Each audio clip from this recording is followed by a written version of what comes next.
மேடையில் அமர்ந்திருக்கும் சினிமா திரையுலக ஜாம்பவான்கள், நடிகர்கள் மற்றும் பத்திரிகை ஊடக நண்பர்கள் அனைவருக்கும் என்னுடைய அன்பான வணக்கத்தை தெரிவிச்சுக்கிறேன். ஜெய் ஆகாஷ் அண்ணா இப்போ இல்லை, என்னுடைய அறிமுகம் வந்து ஒரு 15 வருஷத்துக்கு முன்னாடியே தெலுங்கில் ஒரு படம் பண்ணும்போது ஹார்ட் பீட் ஸ்வீட் ஹார்ட் அந்த படத்தில் வந்து தெலுங்கில் ஒரு குணச்சித்திர கதாபாத்திரத்தை அது அவ்வளோ சூப்பராக இருக்கும். அதில் வந்து இன்ட்ரடியூஸ் பண்ணி நாங்கள் அதில் நடித்தோம். எனக்கு அந்த படத்தில் ரொம்ப நல்ல பேர், அது தமிழில் கூட அது வரப்போகுது. ரொம்ப சிறப்பான கேரக்டர். எனக்கே வந்து வேறு மாதிரி என்ன காதல் படத்தில் வந்து ஒரு காமெடினாக தெரிஞ்ச என்னையை வந்து வேறு மாதிரி பார்த்த மாதிரி ஒரு விஷயம் அதில் இருக்குது.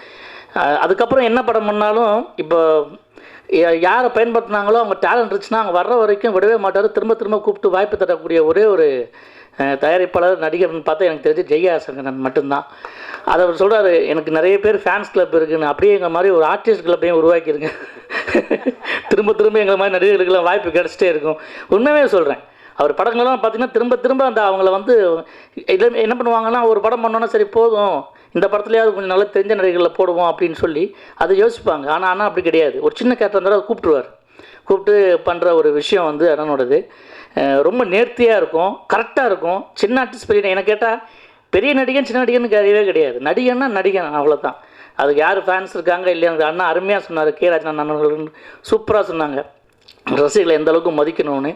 அதை வந்து இதுதான் உண்மையிலேயே நான் சினிமாவில் வந்து நான் பார்த்த வரைக்கும் ரசிகர்களை மேடைக்கு அழைத்து அவங்கள வந்து அழகு பார்த்த ஒரே ஒரு நடிகர் பார்த்திங்கன்னா ஆகாஷன் அவர்கள் தான். அதுக்காக நான் ரொம்ப நன்றி சொல்லிக்கிறேன் என்னுடைய சார்பாக. நான் வந்து சும்மாவே ஆடுவோம்னு 2வது படம் ஒன்று இயக்கும்போது இதே மாதிரி நடிகனுக்கும் ரசிகனுக்கும் ஒரு மோதல் ஏற்படும்.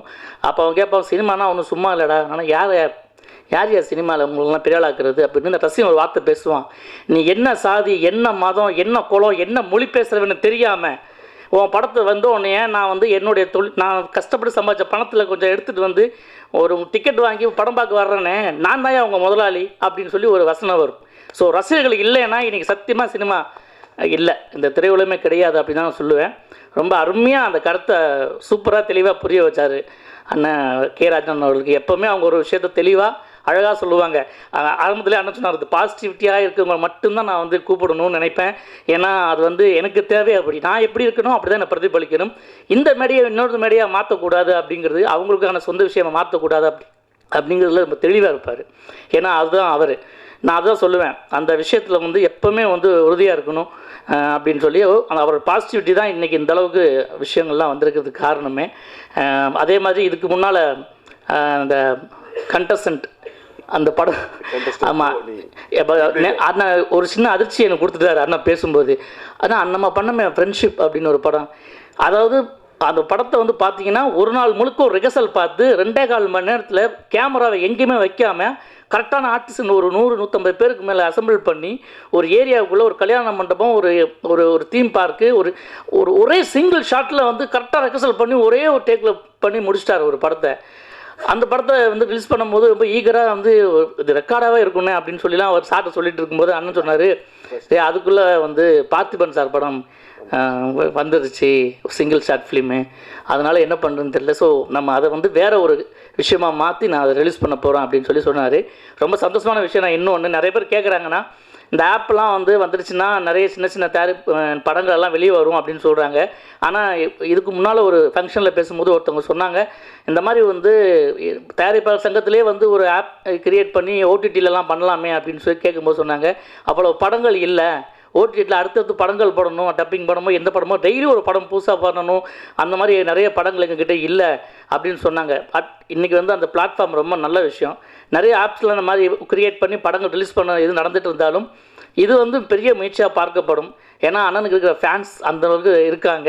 அவர் பேசும்போதே நமக்குள்ள ஒரு உட்காந்து பார்க்குற நமக்கும் கேட்குற நமக்கும் ஒரு நம்பிக்கை வருது. அது நடக்குதோ இல்லையோ அவ்வளோ தெளிவாக அவர் சொன்னார். இந்த படம் தியேட்டரில் வருதோ இல்லையோ இந்த ஆப் மூலமாக வருவாங்க, என் ரசிகர்கள் பார்ப்பாங்க அப்படின்னு அண்ணன் சொன்ன மாதிரி தான். ஏன்னா அண்ணன் எல்லாமே சொல்லிட்டாரு கே ராஜன் அவர்கள்.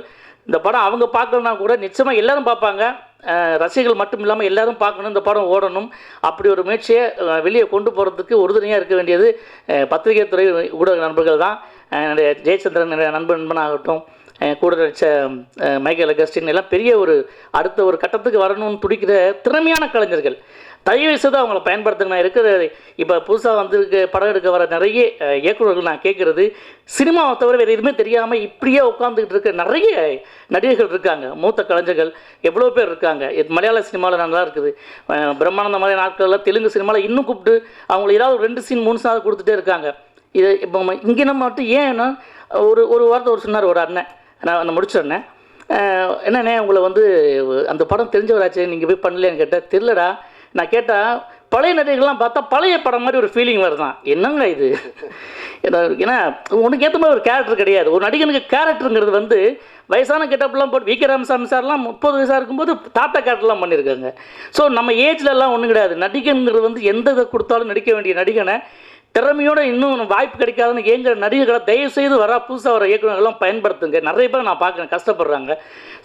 ஸோ இந்த நிகழ்ச்சி இந்த அண்ணனுடைய படம் ஜெய் விஜய் மூலமாக நான் கேட்டுக்கிற ஒரு விஷயம் அப்படின்னா, அப்படி ஒரு விஷயத்தை தான் அவர் கையில் எடுத்திருக்காரு. அப்படின்னா எவ்வளோ கஷ்டப்பட்டுருப்பார். ஒரு படத்தை ரிலீஸ் பண்ண முடியாமல் அவ்வளோ கஷ்டப்பட்டு வேறு வழி இல்லாமல் அது மக்கள்கிட்ட கொண்டு போய் சேர்க்கணுங்கிற ஒரு உத்வேகம் இருக்கு இல்லையா, அது ஒரு கலைஞனுக்கு ரொம்ப முக்கியம். அது உங்களால் தான் நடக்கும். இந்த இந்த படத்துடைய குழுவினர்களுக்கும் அப்புறம் அன்பு இசையமைப்பாளர் சதீஷ்குமார் ரொம்ப நல்லா இருக்குது. அவர் காலேஜ் ஸ்டூடெண்ட் மாதிரி இருக்கார், நிறைய திறமைசாலி. இந்த விழாவின் கதாநாயகன் சிறப்பாக வரணும். இந்த படமும் நல்லபடியாக வெற்றி பெறணும். அண்ணா அடுத்தடுத்து படம் பண்ணிட்டே இருப்பார். எல்லாத்துலேயும் நாங்களும் வந்துகிட்டே இருப்போம். வாய்ப்புக்கு நன்றி. வணக்கம்.